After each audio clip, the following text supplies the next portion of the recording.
Hey guys, it's Sarah from Rocky Hedge Farm, and here recently I put together a video showing you guys our new coop that we have for our chickens, but today I'm going to be sharing with you guys the process of landscaping around that coop and what it currently looks like.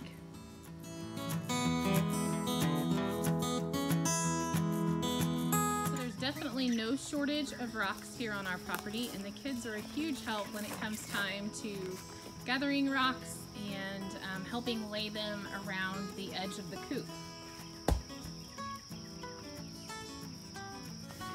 One thing you may notice is that we are putting rocks all the way around the exterior of the coop, and part of the reason is because we do have animals like foxes that will dig underneath that, and just hoping that this will help to deter those pests. I am also opening up a couple of the flower beds that I already had established. This is, again, one of the shade gardens. And so what I'm doing is just opening it up so that the rocks will form out around this direction and meet up at the corner of this coop right here. And then I will put more shade plants in that open area. And then I'm also doing the same thing on this garden bed as well. You can see that I pulled a rock out right there. And then I will form it to make kind of a circular area to meet up with the corner right there on the coop. And then I will plant flowers in the open area that you see right here.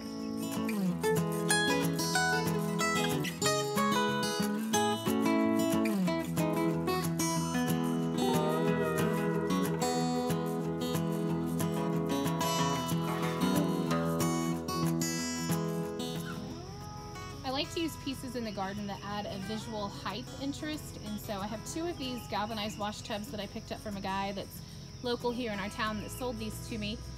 Last year I had herbs in them, but this year they're going to get put over here in the flower garden area, and then I'll fill them with maybe herbs or some other kind of flower. Because the taller wash tub has wheels on it, one of the things that I do to try to protect those and keep from just sitting them in the dirt is to sit the galvanized wash tub on top of something. So we had these pavers that were found over on the newer property that we just purchased. So we're going to sit them on the ground and then sit the wash tub on top of those to prevent the wheels from rotting out. Now that we have the rock wall built all the way around the edge of the flower bed, the next thing that I will need to do is to put down either cardboard or some kind of weed barrier so that I don't have to weed this area. And then the next step will be to fill it with dirt, plant my shade perennials, and then mulch the garden.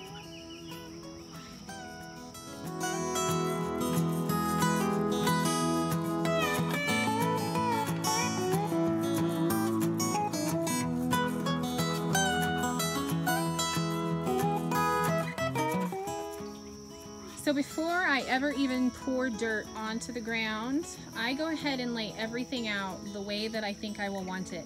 And then I'll leave for a little while and come back and look at it again and see if there's something I want to rearrange. And this side gets a lot more shade than the other side, so I put a couple of hostas in here. There's actually 4, there's a couple of different varieties. And then moving around to the other side, there's some astilbes over here. Now I generally put these in the shade, but I noticed that it said they can handle sun or shade. And then I also have another plant here, and I cannot remember the name of this one. Let me look. And there's the name of that one.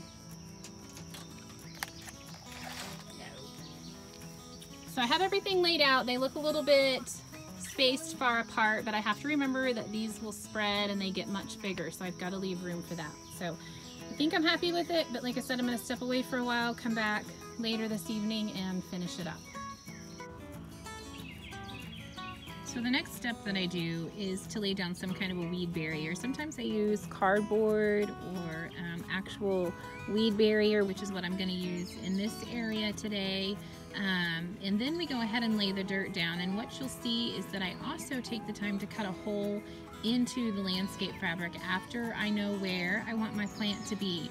And one of the reasons I do this is so that the roots of the plant can actually get down into the ground, but yet it prevents weeds from growing up around the plant.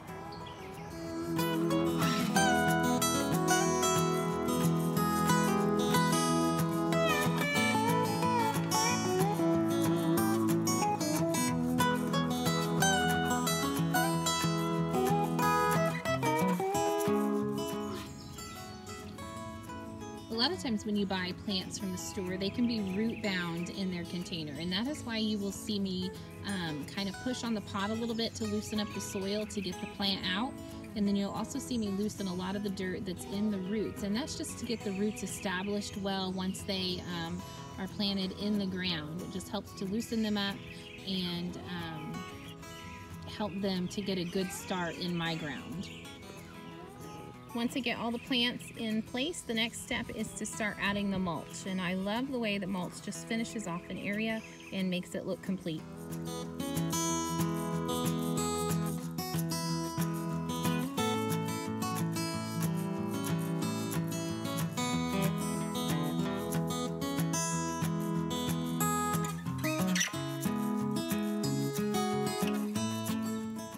So this project ended up taking a couple of days, and I actually ran out of the garden soil for the galvanized containers, so we had to make a trip to town, and I ended up just putting it off for the rest of the day and coming back another day to finish up the galvanized tubs.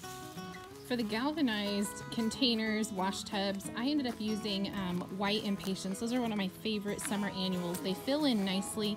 They do well all summer long up until the first frost, and so I really feel like I get my money's worth out of that annual. You'll notice that I don't really use a lot of annuals in my flower gardens just because it is costly each year for me to do that, so I really try to invest in perennials so that they will keep coming back year after year. After I got everything planted just the way that I wanted, I went back in and added something called predator lights. Now, I've read a couple of reviews on these, and everything I've read, they seem to work. It seems like they're a good option. Again, we live in an area where we have coyotes, there's dogs running around, we have foxes that we've seen on our property. So I purchased these and hung them around the coop. So these are solar powered, and what they do is they flash a red light throughout the nighttime that helps to deter any kind of predator that might want to try and get into the coop. So you will probably notice that this was a family event. I'm so grateful that our children just love to jump in and help out with projects like this. My husband even took down a locust tree that I really needed to get out of the garden area. It was just blocking too much of the sun on the garden during certain times of the day. So he took that down, and it just really opened a lot of the space up. So thank you guys so much for taking the time to stop by today, and a huge thank you to Orscheln Farm and Home. Again, they are the ones who provided us with the coop for our chickens, and I think they ended up with a gorgeous place to live in. Don't forget to stop by the blog at rockyhedgefarm.com to see more of what we've been up to lately. Thanks guys, have a great day.